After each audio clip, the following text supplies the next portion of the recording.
అప్పుల బాధలు వెంటాడుతున్నాయా? అయితే 6 జేవిఆర్ వారి జాతిరత్నాలు ధరించండి. వెల్కమ్ బ్యాక్ టు మనం టీవీ. నేను మీ పవన్ బెస్పడ. ఈ ఇన్సిడెంట్ గురించి మాట్లాడే ముందు ఒకసారి మీరు స్క్రీన్ పైన చూడండి. వీళ్ళంతా ఆర్సీబీ అభిమానులు. బెంగళూరు చిన్నస్వామి స్టేడియం ఎదురుగా పడిగాపులు కాస్తున్నటువంటి ఆర్సీబియన్స్. మీరు స్టైల్గా పిలుచుకునే ఆర్సీబియన్స్.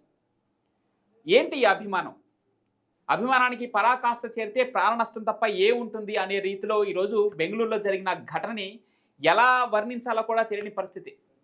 18 సంవత్సరాల తర్వాత కప్పు కొట్టినటువంటి ఆర్సీబీ ఆనందం 18 గంటలు కూడా నిలవని పరిస్థితి. ఇప్పటికీ కూడా ఆ ఈవెంట్ లోపల జరుగుతూనే ఉంది, బయట మాత్రం ఈ విషాద గంటికలు మోగుతూ ఉన్నాయి. ఫస్ట్ 2 అన్నారు, తర్వాత 4 అన్నారు, తర్వాత 7, ఇప్పుడు 11 మందికి చేరింది మృతుల సంఖ్య. ఇంకా ఎంతమందికి ప్రాణహాని జరిగిందో, ఇంకెంతమంది ప్రాణాపాయ స్థితిలో ఉన్నారో కూడా తెలియని పరిస్థితి. వైద్యులు కానీ లేదంటే ప్రభుత్వం తరపున లెక్కలు వెల్లడిస్తే కానీ 52 మందికి పైగా తీవ్రంగా గాయపడినట్టు తెలుస్తూ ఉంది. కొంతమంది కొన్ని వీడియోలు చూస్తూ ఉంటే అక్కడ ఊపిరాడిగా పడిపోతే అక్కడ పోలీస్ సిబ్బంది కానీ లేదంటే ఆ సహాయ సిబ్బంది వారికి సిపిఆర్ చేస్తూ ఉన్నారు. దానికి సంబంధించిన విజువల్స్ కూడా ఒకసారి చూద్దాం మనం.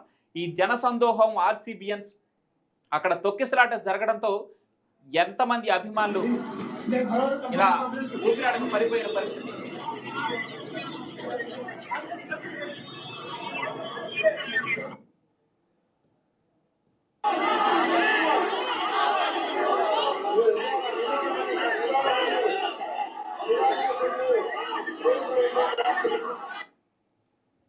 అయితే ఇక్కడ ఎవరిని తప్పు పట్టాలో తెలియని పరిస్థితి. బెంగళూరు చిన్నస్వామి స్టేడియంలో ముందుగా విక్టరీ పరేడ్ నిర్వహించాలని చెప్పేసి ఆర్సీబీ ఫ్రాంచైజ్ ఏదైతే కర్ణాటక ప్రభుత్వాన్ని, కర్ణాటక పోలీస్ యంత్రాంగాన్ని పర్మిషన్ కోరితే అక్కడ ట్రాఫిక్ యంత్రాంగం స్పందించింది. కర్ణాటకలో బెంగళూరులో ముఖ్యంగా ట్రాఫిక్ ఎలా ఉంటుందో అందరికీ తెలిసిన విషయమే. బెంగళూరు ట్రాఫిక్ పైన విపరీతమైన ట్రోల్స్ కూడా జరుగుతూ ఉంటాయి. మన హైదరాబాద్లో కంటే కూడా ఎక్కువ ట్రాఫిక్, 2 ఎక్కువగా ఉంటుంది అక్కడ ట్రాఫిక్. అలాంటి ట్రాఫిక్ని కంట్రోల్ చేయడం మా తరం కాదని చెప్పేసి పోలీసులు చేతులెత్తేసిన పరిస్థితి. అయితే ఎలాగైనా 18 సంవత్సరాల తర్వాత బెంగళూరుకు ఒక ఐపీఎల్ ట్రోఫీ వచ్చింది, సో దీన్ని సెలబ్రేట్ చేయాల్సిన అవసరం ఉందని చెప్పేసి ఆ ఫ్రాంచైజీ వాళ్ళని కలిస్తే పోలీసులు కూడా లిమిటెడ్గా అభిమానులు వస్తే ఓకే అన్న సందంగా వారికి పర్మిషన్ ఇవ్వడం జరిగింది. బెంగళూరు చిన్నస్వామి స్టేడియంలో ఆ విక్టరీ పరేడ్ నిర్వహించుకోవడానికి, ఆ ప్లేయర్స్ని సన్మానించుకోవడానికి ఆ ఫ్రాంచైజీకి ఓకే చెప్పడం జరిగింది. అయితే అభిమానుల తప్పు పట్టాలా? ఇక్కడ 40,000 మంది పర్మిట్, అది మినిమం ఆ లిమిట్ 40,000 మంది. ఇక్కడ లక్షల కొద్దీ వస్తే పోలీస్ యంత్రాంగం మాత్రం ఏం చేస్తుంది? వాళ్ళని కరెక్ట్గా కంట్రోల్ చేయలేక ఒక్కసారిగా తొక్కిసలాట జరిగితే దాంట్లో ఇప్పుడు 11 మంది చనిపోయినట్లుగా వార్తలు వస్తున్నాయి. వారి కుటుంబాల పరిస్థితి ఏంటి? ఇప్పటికే 52 మంది ఇంకా ప్రాణాపాయ స్థితిలో ఉన్నట్టు తెలుస్తూ ఉంది. వీరిని ఎవరు ఆదుకోవాలి? ఇక్కడ ఒక దురదృష్టకరమైన వార్త ఏంటంటే ఇక్కడ బయట 11 మంది చనిపోతే ఇంకా లోపల గ్రౌండ్లో ఈవెంట్ జరుగుతుందనే వార్తలు వస్తున్నాయి. మరి ఆ లోపల ఉన్నటువంటి ప్లేయర్స్ కావచ్చు, లేదంటే అక్కడ వారికి సహకరించే టీం కావచ్చు, వారికి బయట జరిగే పొజిషన్ అర్థం కావట్లేదా? లేదంటే ఎలాగైనా దీన్ని నిర్వహించి తీరాలని ఒక ధోరణ? ఎలా చూడాలి దీన్ని? దీనిపైన డిస్కస్ చేద్దాం. మనతో పాటు సీనియర్ జర్నలిస్ట్ కట్టా కార్తిక్ గారు ఉన్నారు. అన్న నమస్తే. నమస్తే పవన్. స్క్రీన్ పైన చూసావు కదన్నా, ఆర్సీబియన్స్ ఇది అభిమానం కట్టలు తెంచుకొని వెళ్తే లక్షల మంది, 40,000 పట్టాల్సిన గ్రౌండ్లో లక్షల మంది పోటీ ఎత్తితే 11 మంది మృత్యువాత పడ్డారు. ఎలా చూడాలన్న ఈ ఇన్సిడెంట్ని? అత్యంత బాధాకరమైన సంఘటన. ఈ జనాలు చూస్తుంటే ఈ చీమలు కాదు జనాల అనిపించేంత పరిస్థితి. సహజంగా రాజకీయ పార్టీలు మా సభకు ఎక్కువ జనాలు వచ్చారు అని చెప్పడం కోసం గ్రీన్ మ్యాట్ ట్వీట్ చేస్తా ఉన్నారు. గ్రీన్ మ్యాట్ ట్వీట్ చేస్తే వచ్చిన జనాలు ఎక్కువ కనపడతారు. కానీ అంతకంటే కూడా అలా గ్రీన్ మ్యాట్ లో చూపించిన దానికంటే కూడా ఎక్కువ మంది జనాలు ఇక్కడ మీకు చాలా క్లియర్ కనబడతా ఉన్నారు.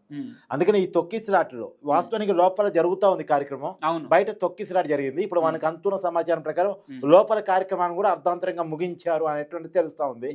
బయట జరిగిన తొక్కిసలాటలో ఫస్ట్ 2 అన్నారు, 4 అన్నారు, 7 అన్నారు, 11 అని చెప్తున్నారు. ఆ 11గానే ఉంటుందా ఇంకా పెరిగితే చూడాలి. తొక్కిసలాట సంఘటనలు ఈ మధ్య కాలంలో ఇది మొదటిది కాదు, చివరిది కాదు. ఈ మధ్య ఉత్తరప్రదేశ్ లో కుంభమేళాలో దాదాపు అనేక మంది తొక్కిసలాట చనిపోయారు. పలు దఫాలుగా, ఒక్కసారిగా కూడా పలు దఫాలుగా తొక్కిసలాట చనిపోయారు. తర్వాత తిరుపతిలో 6 తొక్కిసలాటలో చనిపోవటం మనం చూసాం గతంలో. అయితే అది కాక హైదరాబాద్ లో పుష్ప 2 సినిమా రిలీజ్ సందర్భంగా అక్కడ తొక్కిసలాటలో ఒక బాబు ఇప్పటికీ హాస్పిటల్ పాలయ్యి ఉన్నాడు. రేవతి అనే మహిళ చనిపోయింది. సో కాబట్టి ఈ తొక్కిసలాట ఘటనకి, వరుస సంఘటనకి ఉన్నటువంటి కారణాలు ఒక్కసారి పరిశీలిస్తే మనకు కనపడేది జనాల్లో క్యూరియాసిటీ అతికి మించింది, పరిధి మించింది, గీత దాటింది. ఇంకో విషయం ఏంటంటే ఇక్కడ ఇప్పుడు కాకపోతే ఇంకెప్పుడు అనే క్యూరియాసిటీ. క్యూరియాసిటీ. అంటే ఈ రోజు విరాట్ కోహ్లీని చూడకపోతే, ఈ ఆనందాన్ని సెలబ్రేట్ చేసుకోకపోతే జీవితమే వృధా అనే కాడికి పోయి జీవితాన్ని పాడు చేసుకునే కాడికి పోయింది. ఓకే, ఇవాళ కాకపోతే విరాట్ కోహ్లీని అనేక సందర్భాల్లో అనేక స్థాయిలో చూడొచ్చు కాక, ఇప్పుడు ఆనందాన్ని నువ్వు ఇంట్లో చేసుకోవచ్చు కాక, నీ కుటుంబ సభ్యులతో చేసుకోవచ్చు కాక, నీకు నిజంగా ఆర్సీబీ గెలవటం ఇంట్రెస్ట్ అయి ఉంటే. కానీ ఏదో ఫిజికల్గా విరాట్ కోహ్లీని చూడాలి లేదా ఇతర మెంబర్స్ని చూడాలి, ఆ సెలబ్రేషన్స్ నేను పార్టిసిపేట్ కావాలి అనేటువంటి ఒక ధోరణి ఏదైతే ఉందో అది విపరీత స్థాయికి పోయింది. ఇంకోటి ఏంటంటే ఇవాళ ఉన్న ప్రతి గ్రౌండ్, అది బెంగళూరు కావచ్చు, చెన్నై కావచ్చు, హైదరాబాద్ కావచ్చు, ఎక్కడ ఏ సిటీలో ఉన్న గ్రౌండ్ అయినా ఒకప్పుడు జనాన్ని తగ్గట్టుగా కట్టబడిన స్టేడియాలు, ఇవన్నీ దశాబ్దాల క్రితం కట్టబడిన స్టేడియాలు. ఇప్పుడు పెరిగిన జనాభాని ఇవి తట్టుకునే కెపాసిటీలు లేవు. లక్షలాది మంది కనుక ఒక్కసారిగా వస్తే తట్టుకునేటువంటి కెపాసిటీ లేవు. కేవలం పాసులతోటి పరిమితమైనటువంటి సంఖ్యతో మాత్రమే కార్యక్రమాన్ని నిర్వహించుకోవాలి ఏ నిర్వాహకులైనా. కానీ మాకు కావాలంటే మాకు కావాలి పాసు లేకపోయినా మేము చూడాలి, పర్మిషన్ లేకపోయినా మేము రావాలి, అవసరమైతే పోలీసులతో గొడవ పెట్టుకున్నా, తోసుకోనైనా, నెట్టుకోనైనా ఏదో రకంగా మేము ఆ కార్యక్రమాన్ని చూడాలనే దాంట్లో నుంచి ఇలాంటి సందర్భాల్లో నుంచి విపరీతమైన పోకడలకు పోవటం ఫలితంగా పదే పదే పదే తొక్కిసలాట జరుగుతుంది. ఇప్పుడు అదే జరిగింది అన్న, అక్కడ 40,000 లిమిట్ అంట ఆ గ్రౌండ్ చిన్నస్వామి స్టేడియం. 40,000 లక్షల మంది తోసుకొని వస్తే ఇన్ టైంలో అక్కడ ఉన్నటువంటి సిబ్బంది గేట్లు ఓపెన్ చేయకపోతారు. ఎందుకంటే లోపలికి విపరీతంగా వెళ్ళిపోతారేమో, ఎవరికైతే పాస్ లేవో వాళ్ళు కూడా లోపలికి వెళ్ళిపోతారనే ఉద్దేశంతో ఆ గ్రౌండ్ సిబ్బంది ఏం చేశారంటే గేట్లు ఓపెన్ చేయలేదు. గేట్లు ఓపెన్ చేయకపోతే గేట్లని తోసుకొని లోపలికి వచ్చిన పరిస్థితి, అప్పుడు తొక్కిసలాట జరిగింది. అప్పుడు 11 మంది ప్రాణాలు వదిలారు. అంటే నిజానికి ఇక్కడ ఎవరిని తప్పట్టడానికి సరిగా లేని పరిస్థితి. ఇంతమంది జనాలు వస్తారని నిర్వాహకులు తెలియదేమో, దాని తగ్గట్టు ఏర్పాట్లు లేవేమో, ఒకవేళ పోలీసులు ఇంతమంది జనాన్ని కంట్రోల్ చేయలేని పరిస్థితిలో ఉన్నారేమో. ఎందుకంటే దేనికైనా ఒక పరిమితి ఉంటుంది. పోలీసులు ఏమో లక్షల మంది ఉండరు. పోలీసు సంఖ్య కంటే జనాల సంఖ్య 100 రెట్లు ఎక్కువ ఉన్నప్పుడు ఏం చేయగలరు వాళ్ళు, చేతులు ఎత్తేయడం తప్ప. సో నాకు తెలిసి తొక్కిసలాటలో పోలీసులు కూడా గాయాలై ఉంటాయేమో, ఇంకా విషయాలు బయటికి రావాలి. కానీ అంటే పెద్దాన్ని ప్రభుత్వానికి రుద్దటం కాకుండా, పెద్దాన్ని పోలీసులకు రుద్దటం కాకుండా, పెద్దాన్ని నిర్వాహకులకే రుద్దటం కాకుండా కొన్ని వాస్తవాలను కూడా కఠినంగా ఆలోచించుకోవాలి. ఎవరికి వాళ్ళుగా నేను చెప్పేది ఏంటంటే మీ ఆనందాన్ని మనసులో పెట్టుకోండి. రెండోది ఐపీఎల్ ఏమి పాకిస్తాన్తో చేసిన యుద్ధం కాదు, పాకిస్తాన్తో చేసిన యుద్ధం కాదు, వాళ్ళేమి జవాన్లు కాదు, దేశం కోసం ప్రాణత్యాగాన్ని సిద్ధపడి బోర్డర్లో మన దేశం కోసం పోరాడిన సైనికులు కాదు. ఇంకోటి ఏంటంటే ఐపీఎల్ అనేది ఒక పెద్ద బిజినెస్, మీకు తెలుస్తుందో లేదో. చాలా బ్లాక్ మనీ వైట్ కాబడుతుంది, వైట్ మనీ బ్లాక్ కాబడుతుంది, మీకు అది తెలుస్తుందో లేదో. ఒక బిజినెస్ ప్రోగ్రామ్ అదొకటి. రెండోది పెద్ద ఎత్తున మన దేశం డబ్బు విదేశాలకు వెళ్ళిపోతూ ఉంది. విదేశీ క్రీడాకారులను మనం కొనుక్కొని మన డబ్బు ఇచ్చి వాళ్ళతో ఆడించుకొని మన టీం పేరు పెట్టుకొని, ఎందుకంటే మన భావోద్వేగం కదా, మన హైదరాబాద్ పేరు పెట్టుకుంటారు, మన బెంగళూరు పేరు పెట్టుకుంటారు, మన చెన్నై పేరు పెట్టుకుంటారు. మన భావోద్వేగంతో కనెక్ట్ కావడం కోసం, మన్ని కనెక్ట్ చేసుకోవడం కోసం.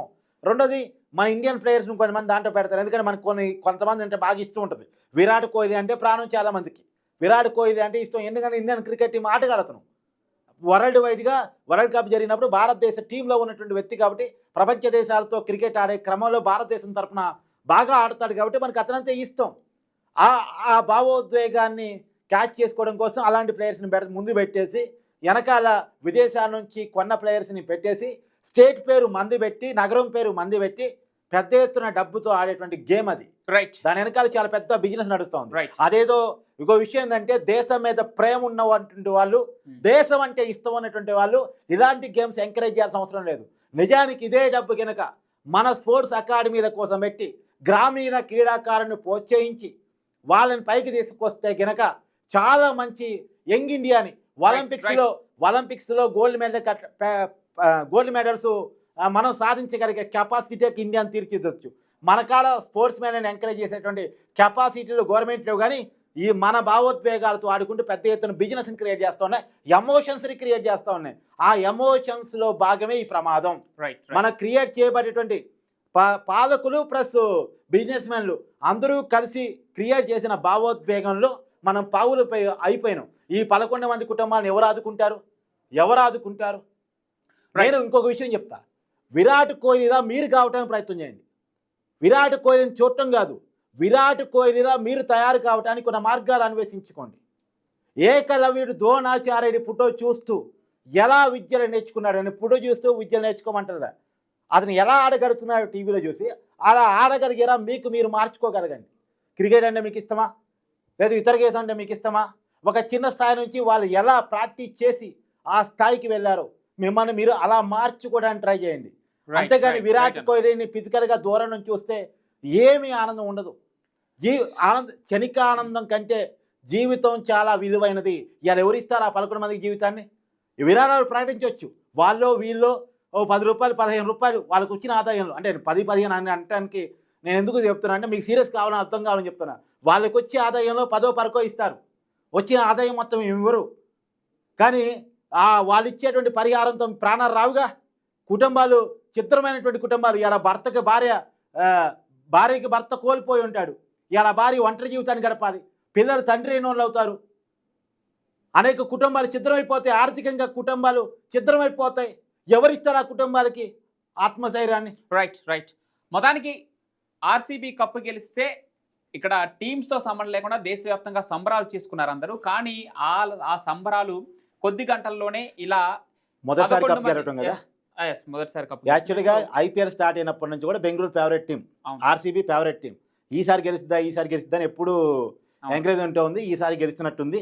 ఆ భావోద్వేగం కట్టలు తెగింది, గీతలు దాటింది. ఆ సంబరాలు ఇలా విషాదంతో ముగియటం ఖచ్చితంగా బాధాకరం. సో మనకి మనం సెల్ఫ్ జడ్జిమెంట్ చేసుకోవాలి. ఎక్కడికి ఏ టైంలో ఎలాంటి ప్రోగ్రామ్కి అటెండ్ అవ్వాలో కొంత పరిజ్ఞానంతో కొంత మెచ్యూరిటీతో ఆలోచిస్తే ఏ టైంలో ఎక్కడికి వెళ్ళాలో ఎలాంటి ఈవెంట్లకు అటెండ్ అవుతే మనకి మన కుటుంబాలకి నష్టం జరగకుండా ఉంటుందో ఒకసారి ఆలోచించి అడుగు వేయండి అని చెప్పేసి ఇప్పుడు కూడా కార్తీక్ అన్న కూడా చెప్పడం జరిగింది.